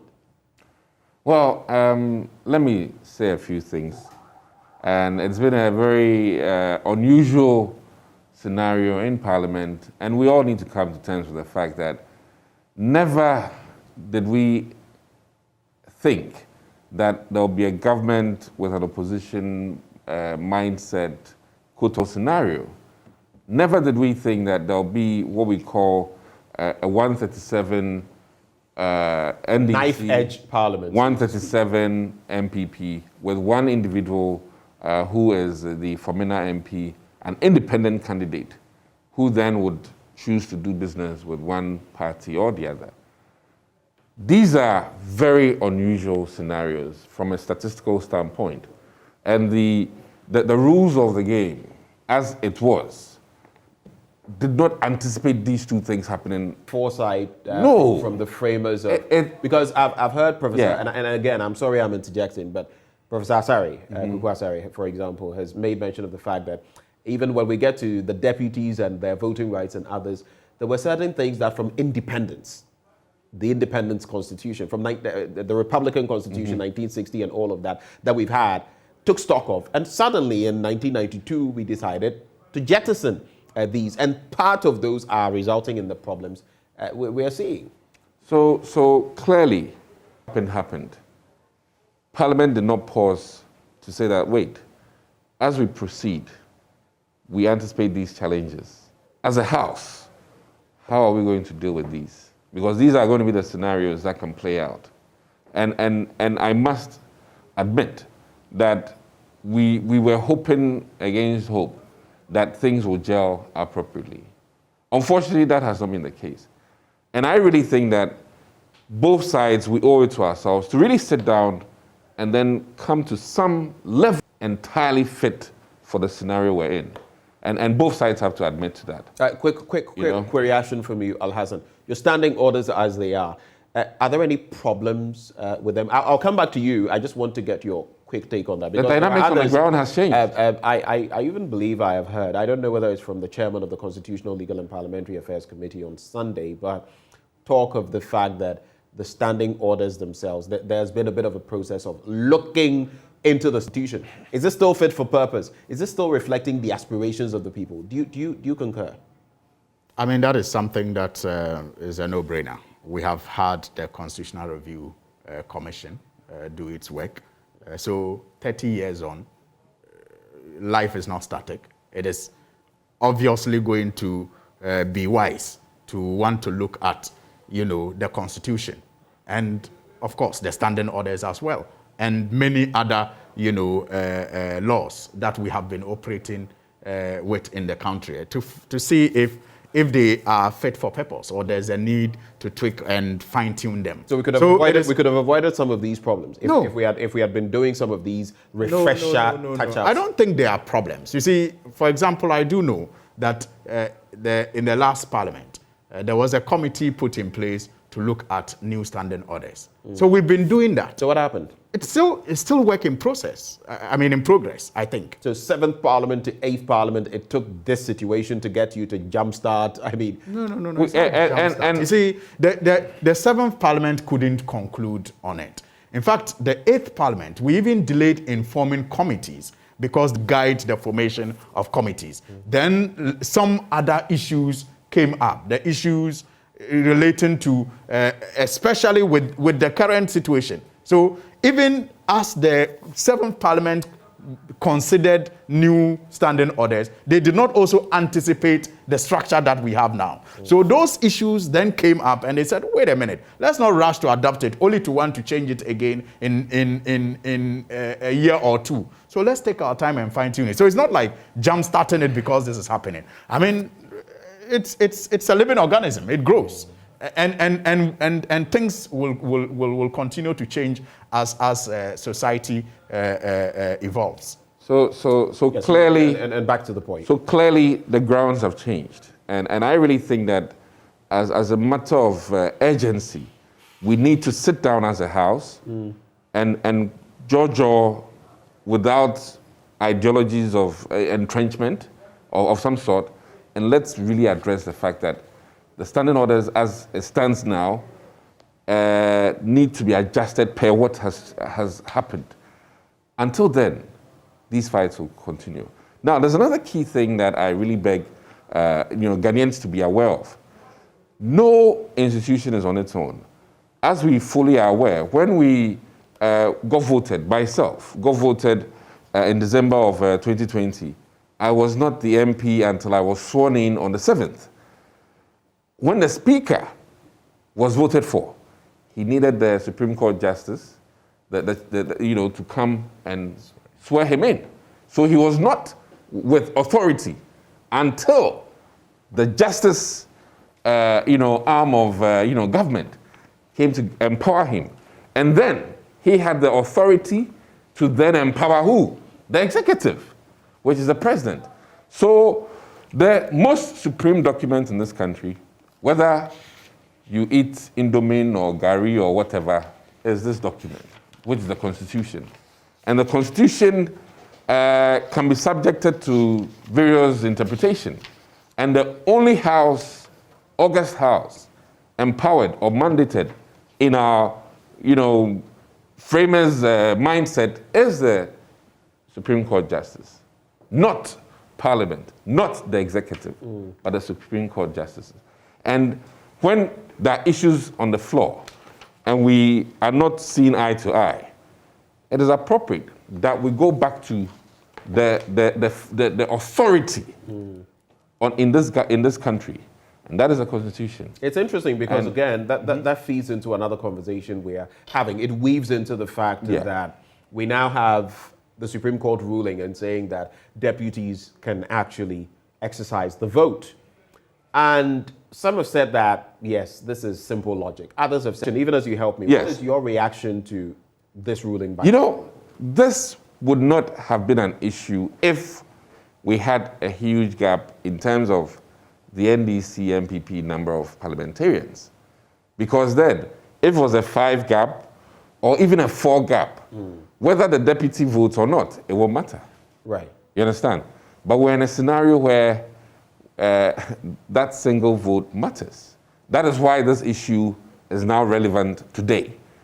In the 7th Parliament, this would not have been an issue because 169... But we should have foreseen nobody anticipated this. No, but hung parliaments happen all the time in other jurisdictions. Fine. Now, coming back to some of the arguments, my best argument so far, and I think that members of parliament who become ministers are not deprived of their their MPship privileges by virtue of the fact that they've added on another position. If you're a district, do all these things. But technically, you're looking at two different areas. I mean, we're talking executive and legislature. I mean, well, they don't come together. So in the legislative... In this instance, okay, it is the same House of Parliament. So in the legislative work, does the minority leader lose all his privileges because he's become minority leader? Does he not vote? Does the majority leader stop voting because he's a member of parliament and now has a bigger position? That is not the case. And I can't seem to, and I beg to differ in all the other arguments that my, other people are, peddling. Let's be honest with ourselves. I mean, and the beautiful thing is, any of us can be appointed to preside, even in the absence of the two deputies. Right. In the absence of the speaker, the two deputies, any of you could be, presiding. And does that mean that that momentary period where you are... that the e-levy has been tabled and the speaker is not there. Let's hypothetically, Bagman is not there, Jose Wusu is not there, Honorable Esiama is also not there, and then you, Alhassan Suini, you are selected by the caucus. Yeah. I mean, all of them select you to go and sit there and with you 137. And let's also assume because Isiama is not there, let's do some counterbalance for some reason, or let's say it's maybe 134 because let's assume that because the Jose Wusu is not there. Let's say you have even numbers, okay? Would you say on the e-levy, which your side has resisted, would you say that because you are chairing or because you are presiding, you will not vote? How would you have reacted? And if I tell you that I will follow the standing orders, follow the constitution and my understanding of it, how are you to believe that I will? So I'm expecting that you'll be candid enough and tell me in this situation how you would justifiably react. That's what I'm telling you. In my position now, I strongly believe that when you are you are not supposed to take part in the vote. And I'll explain why I believe so. Look, first of all, let me put something beyond doubt. None among the minority, no member among the minority has said that any of the deputy speakers right to represent their constituents. In fact, they do all the time. They vote all the time. And they represent their constituents all the time. Okay. In fact, in the last, You're just going to make the point that it is when they are presiding. And that is relevant. And that is relevant. In the last sitting, when the minority side sought to prevent, the first deputy from voting, the Fomina MP had voted. He was a deputy speaker, but he had voted. Why? Clearly, maybe before I even go to the constitution, the Supreme Court ruling, for me, as it stands now, even as we disagree with it, it's a vindication of what the minority did in preventing the first deputy speaker. I'll explain to you. Law, we are told, and the lawyers can bear me out, does not have any retrospective effect. Right. So at the time, that Order 1093 was law. Correct? It was the law. So not until the Supreme Court jettisoned it like they have done. It was the law per your understanding of the standing orders and what you had implemented over time. No. What I'm saying is that it was law based on one Parliament to determine what will govern its procedures. So Parliament 30 years ago determined that this was going to govern its procedures. And this included 1093. So that was law. Until the Supreme Court jettisoned 1093, it was law. So whatever is what the first deputy speaker attempted to do, which was against 1093. In your mind. Saying the deputy speaker was lawful, was unlawful at the time. And so if the minority prevented him from doing so, it was... On the back of the Supreme Court's ruling, so you agree, you concede that now the Supreme Court has ruled 7-0. Now, you guys have to sit and go through the motions of what this means for the standing orders, how it to be fabricated into what you can actually apply as masters of your own. You see, I think the Supreme Court was wrong. How? It is clear to me. Have you read the entirety of it? I've read it. Have you read it? I've read it. And given, let me tell you something. I'm not one of those who just go on and just talk. I read my stuff. I'm only asking because interestingly, I think it was even the chair of the Constitutional, Legal and Parliamentary Affairs. I asked him and he hadn't actually taken. So it's only a fair question. Maybe it wasn't. Since last Friday, one must make time to read it. But it is clear to me that the justices were influenced by the public discussions of issues in Parliament, especially related. Do you know what you're suggesting, Hassan Suini? When you say the justices were influenced by the public discourse, these issues come up. We don't talk about. Suggesting that. Do you know what it means? They are human beings. Please, let's not make them look for gods. Can I come in? Let me make this point. They also listen to discussions. Right. They do. They watched us. By now, some of them are watching us. In fact, they base their decisions on the law, not on sentiments. Or your setting. Or the environment. So the justices, so to speak, were influenced. It is scientific. Please, you cannot live without any influence on you based on the environment you live in. So were the justices influenced? That is the point I'm making. And if you had only allowed me to finish. Okay. I'm saying that it seems to me, again, this is my opinion. I don't know why you want to take it away from me. No, I'm that it seems to I'm me, just expanding. And it is not a condemnation of the justices. It is just what it is. It is nature. Right. When you by the public discourse around whether or not the deputy speaker should vote or not.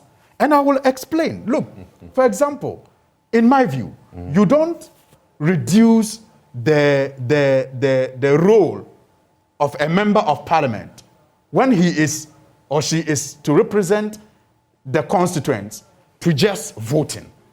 Yes, the question that was the consequences, the answer should not just be the role or the right to vote as a representation of the constituents. In fact, deliberation is key. When you are representing your constituency, deputy speakers are allowed to, join deliberations, debating. They do oversight on behalf of their constituencies. But when you answer the question of voting with representation only meaning the right to vote, then you miss the bigger picture of what a member of parliament is supposed to do. Quick. Land, and let me sometimes when you're not interested in what is being said, but you think that the person is taking too long. But let me just, because you are rushing this, I wanted to build a point on the influence that I see. There's a key point I want to make. Let him. On the influence, I wanted to build a point on the influence that I see in the ruling. For example, where did that come from? And people have said that some of the rhetoric. Where did that come from? I'm saying that it is clear MPP propaganda in that ruling. I mean, not the whole ruling, but that portion, because they suggested that Speaker Bagbin opportunistically, absented himself, when the evidence clearly shows that he did not. Anybody who wants to, avert his mind to the facts will clearly understand that Speaker Bagbin, did not deliberately absent himself. But you see, I want us to look. Can we? Yes, just wrap up on this. Briefly on this, so we can. Yeah, I know, I get you. 297H of our Constitution says that worse, directing or empowering a public officer to do any act or thing, or otherwise, applying to him by the designation of his office. So any authority or otherwise that a person has as a result of his designation or his office, and all his deputies and all other assistants. Let me go over it again. Whereas directing or empowering a public officer to do any act or thing, or otherwise applying to him by the designation of his office, include his. When the speaker is directed to do anything or stopped from doing anything, it extends to his successors. It extends to his deputies when they assume that designation, that role. Okay. That's a weak argument. 2952. Well, that's what you think, but clearly, speak to some lawyers.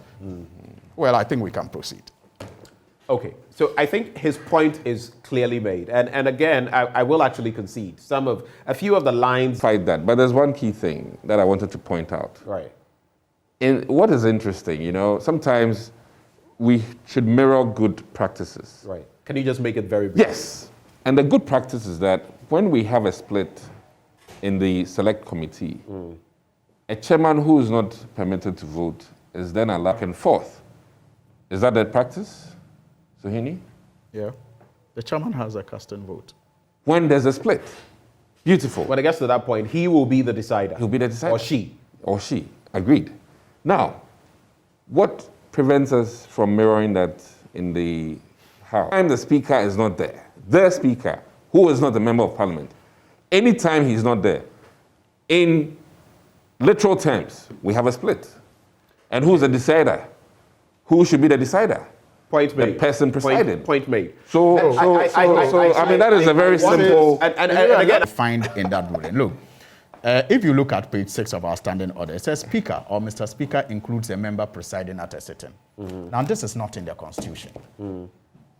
It's not here. It's not in the Constitution. So, I mean, but the standing orders can't fall outside of what the Constitution dictates. The Supreme Court says that subject to this, the provisions in this Constitution. Right. Now, in the whole ruling, I do not see any provision in this Constitution that 1093 is against. No specific. Can I? And mind you, interestingly says that. Oh, hold on. No, can I finish? Okay. 110 actually says that that subject to the Constitution, and that's what people are basing their argument on. It says that subject to the provisions of the interpretations of this Constitution. You're quick. But the justices have expunged 1093 based on their interpretation of this Constitution. And I've heard other people make that same argument. Very quickly. My simple argument again. The majority leader, the minority your point is and we should mirror they don't what happens preside unless in the they committee. Are called upon. Anytime they are called upon at the committee level, the decision we've all agreed is that when there's a split, the presiding authority should vote so that that split doesn't happen. So, gentlemen, let's mirror that. It has to do with the influence of money in our politics, especially at the grassroots level. I mean, we've heard of the incidents from irate youth vandalizing party property in Yendi. I'm talking about the MPP's polling elections, same in Kano North and all of that. But one line or one thread that keeps running through is the influence of money and who gets what, because right from the polling level, we know that these people are the same ones who are going to be duty bearers when it comes to electing at the next level. How do we deal with this problem? I mean, I don't think any of you is going to pretend it doesn't exist. So I'm moving past that hurdle and asking, how do we're not careful? I mean, even criminals, so to speak, because they have the wherewithal. How do we deal with it? I want to say this, that there isn't politics without money in any part of the world. I mean, I watched Donald Trump literally win by providing hotel rooms for delegates. Joining the hotels made decisions that led to us having him as president.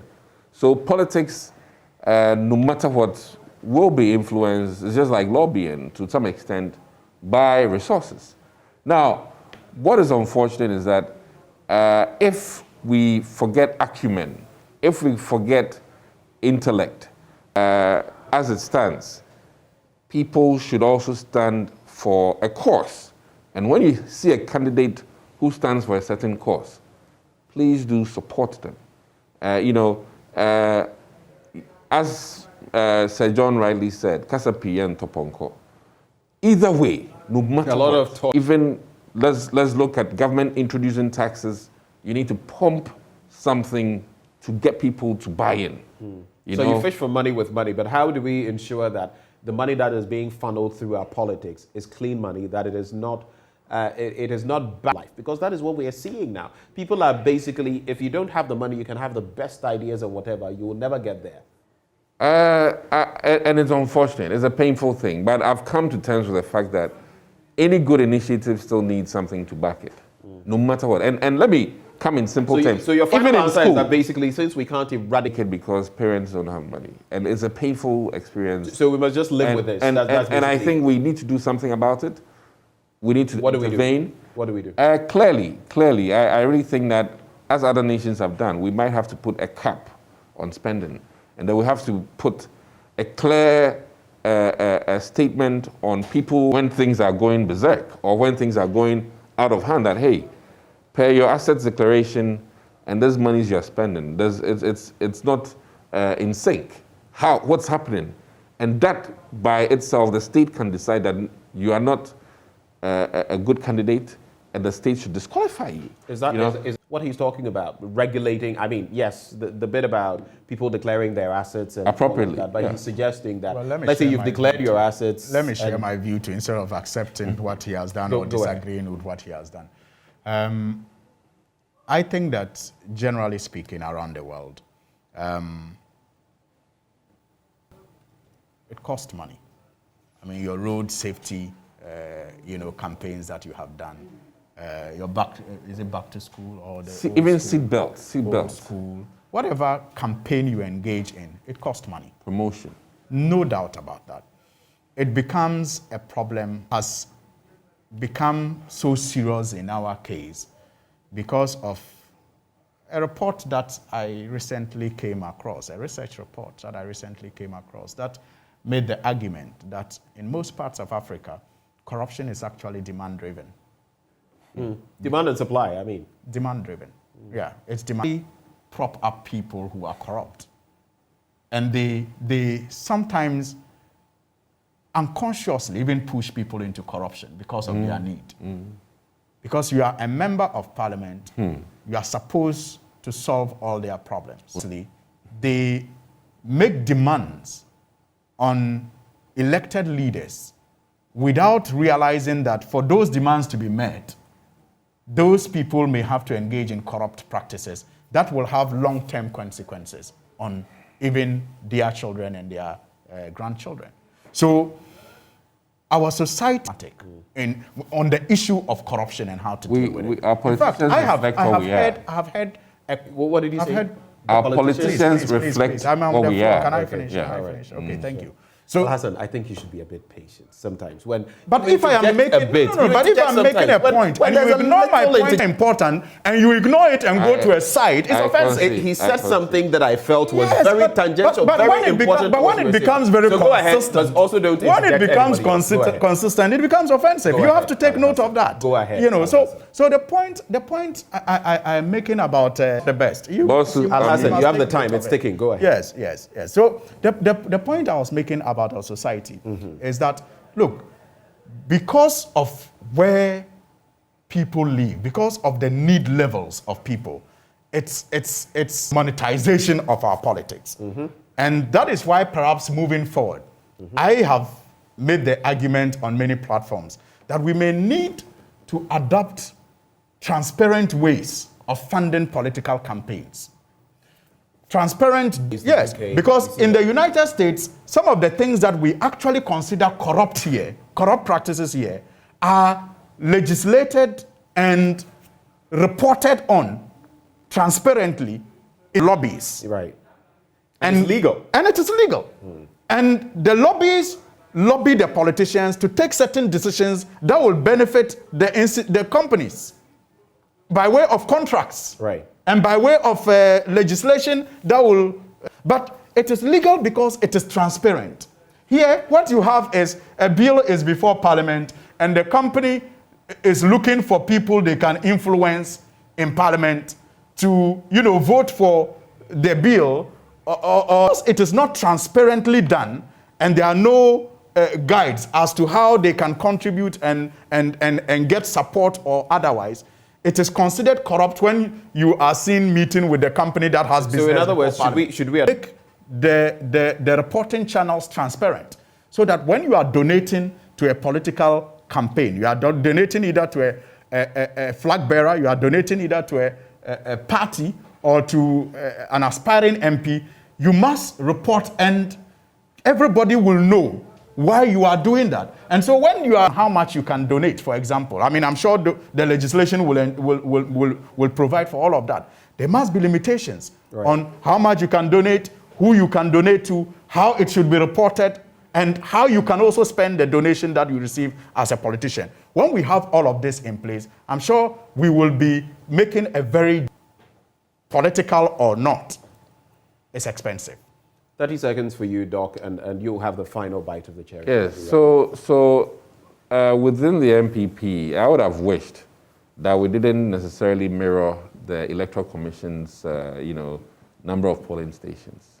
That is where I added on 650 delegates, which is more than some people's constituency, to my constituency. And it's, now I'm teetering around 1,500 delegates, which is huge. So I really think that maybe the party should have just considered maintaining and help the party win the next election. That's where I disagree. I think expanding the electoral college, rather in the long term, in my view, will limit the monetization. But when you reduce it, there are differences in thought, but how it will work for us. But gentlemen, thank you so much.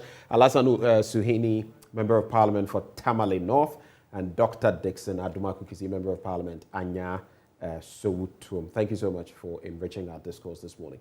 When we return, our World Cup qualifier is in a bit of limbo because we don't know whether we're going to play in Cape Coast. There's been the proposal that we play at the Baba Yara Sports Stadium in Kumasi, a lot of a fan base there. But are we even going to be compelled to go to neutral ground? And this is Nigeria we are facing. We'll get the details right after the break. Do stay.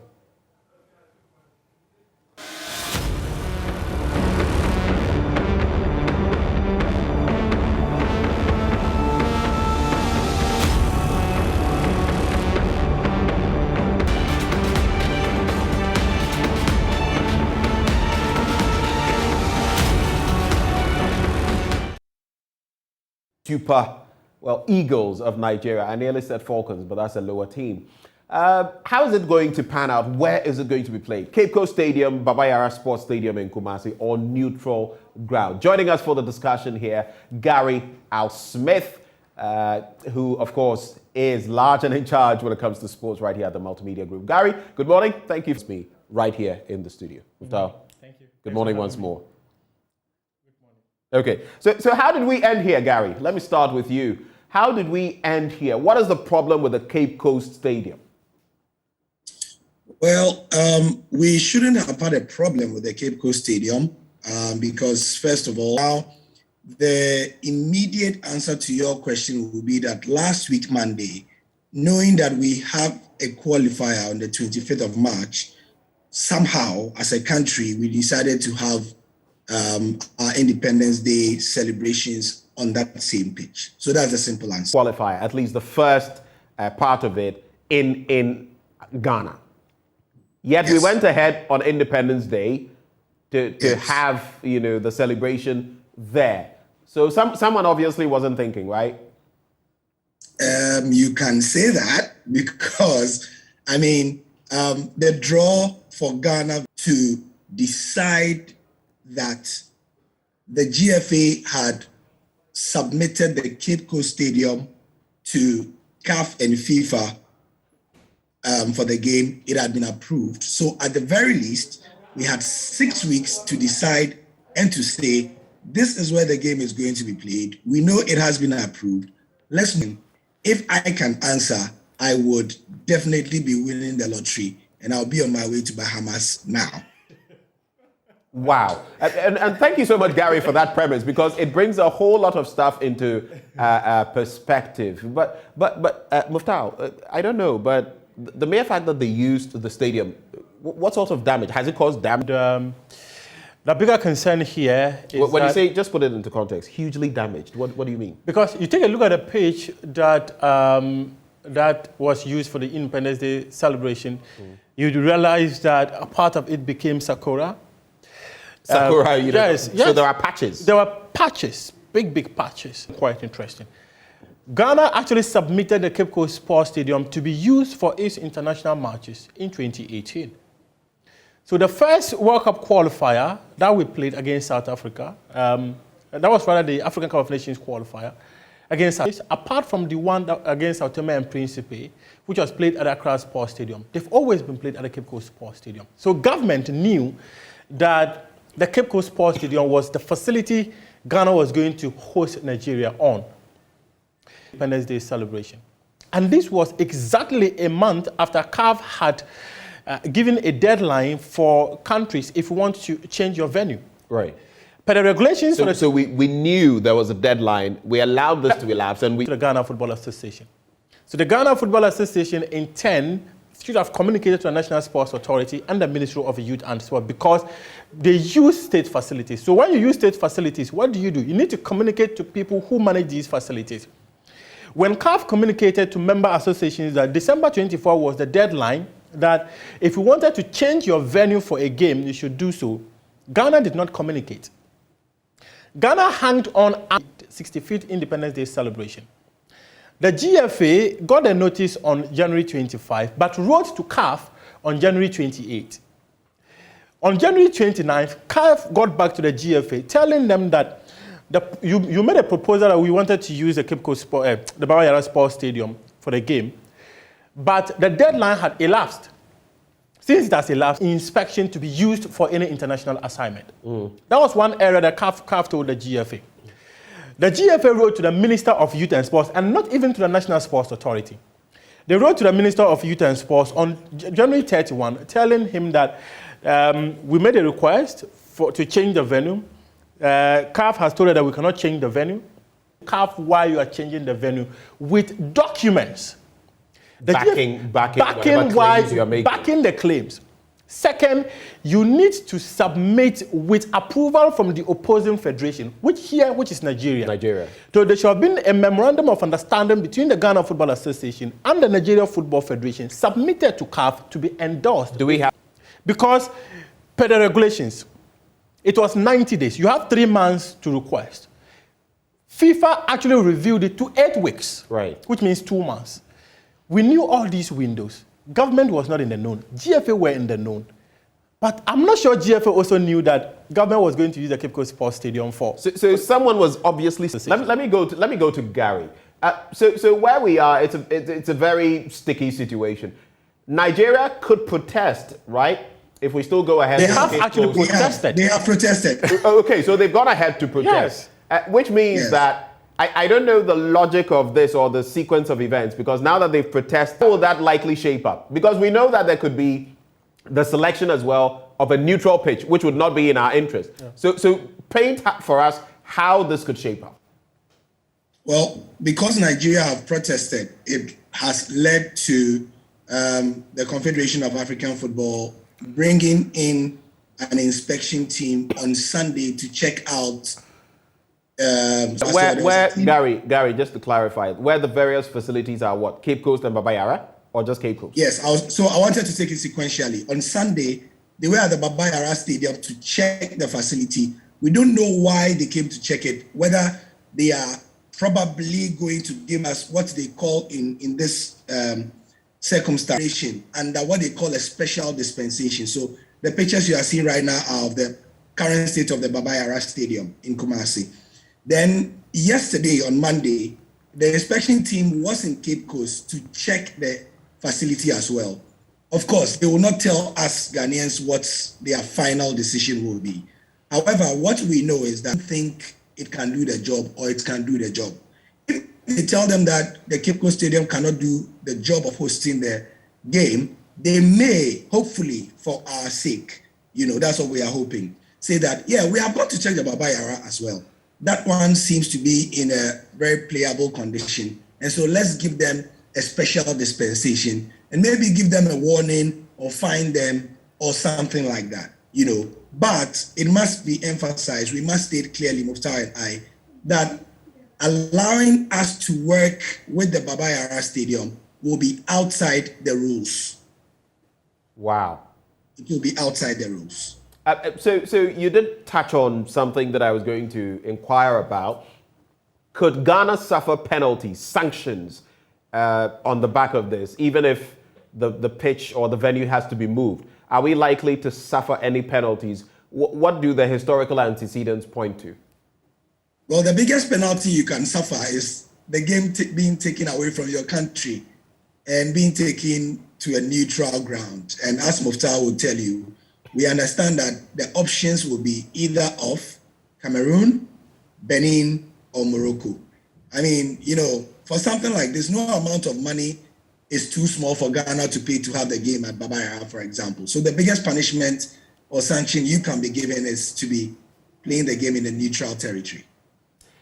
How bad is this communications nightmare? And I'll come to you, Muftar, shortly. But Gary, just on this. How bad is this breakdown in communications that has culminated in this situation that we find ourselves in, where now we would have to possibly travel twice? So you're likely traveling, expending state money, drawing from the state purse, going to whether Cameroon or whichever other country in North Africa. We're going to spend when we could have kept that money and stayed right here in Ghana, and then also go to Nigeria. I mean, how bad is this situation, this mistake that has been made? Recent history shows that the Ministry of Sport can scupper our World Cup communication. When Neil Van der Poel was sports minister, he was insistent on saving taxpayers' money in the form of cutting down on how much our players earn in terms of, you know, bonuses and all that. The row went so deep that, long story short, because we have just a little time to finish this program, led to Ghana, was a key reason why Ghana did not qualify for the last World Cup. So yeah, that is how bad things can go. Because the Black Stars players were very angry that, you know, I mean, what they knew as their regular bonuses were not paid. There was a delay in payment. You know, there wasn't communication that the amount had been reduced. And so all Uganda or somebody like that, you know, and yeah, that is what happens when there's... It was against Uganda and we ended 1-1. Yeah, it's ended 1-1 when it was a game that we should have and could have easily won. You know, there were so many issues around that game. And this is another one. I mean, Benjamin, this is the first time in our history, I want this to sink in for viewers, the first time that people's egos, and let's make no mistake, this is what it is. People's egos at the GFA and the National Sports Authority. The GFA has a fantastic relationship with the Ministry of Youth and Sports. This is the first time that egos have gone so bad that it is coming in the way of select, but that's where we are. It is what it is, I guess. Muftar, and I'll come back to you with same, but reflecting on the GFA, yes, you can talk about the National Sports Authority, and yeah, we know the picture, the Ministry of Youth and Sports, the National Sports Authority, but from the standpoint of the GFA, I mean, we've had our qualification problems, our hurdles with South Africa, then AFCON 2021, and the meltdown, and now this. It appears it's just one problem to another. How does this reflect on Kurt Okraku as head and the GFA generally? Just before I answer that question, Gary was saying something about the Cape Coast Sports Stadium. The guy who inspected the pitch is supposed to submit his report today. Is Ivan Kutinga from Uganda. He inspected the pitch. And guess what? Some of the most powerful people within government were with him in Cape Coast because they won the game in Ghana. FIFA can decide to let the game be played in Ghana, like Gary mentioned, by giving a special dispensation. Other than that, we'll have to go to Benin, Morocco, or Cameroon to play that game.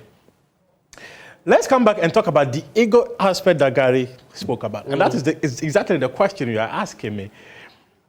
Just the game against, was it Ethiopia or South Africa? There were issues as to who is supposed to print accreditation and match tickets between the National Sports Authority and the Ghana Football Association. The relationship, usually what happens? The relationship usually is the National Sports Authority who prints these things. But the GFA can also say that when we're supposed to print media accreditation, there's no way FIFA is going to sanction, say, the National Sports Authority if we, let's say, Nigeria reports them to FIFA that, okay, the Nigerian media or fans were not given tickets to watch the game. FIFA is definitely going to sanction the Ghana Football Association. When we played the game at the game against Sao Tome and Principe at the Accra Sports Stadium, Ghana was fined $5,000 The fine did not go to the National Sports Authority. The fine went to the Ghana Football Association. When a fan invaded the pitch after Ghana played South Africa in Cape Coast, $10,000 fine was imposed on the Ghana Football Association. It didn't go to the National Sports Authority. So the GFA can make the argument that when some of these sanctions are coming, they are coming into our coffers and not that of the Ministry or the National Sports Authority. But FIFA is an institution that encourages collaborative decisions from governments and its member associations.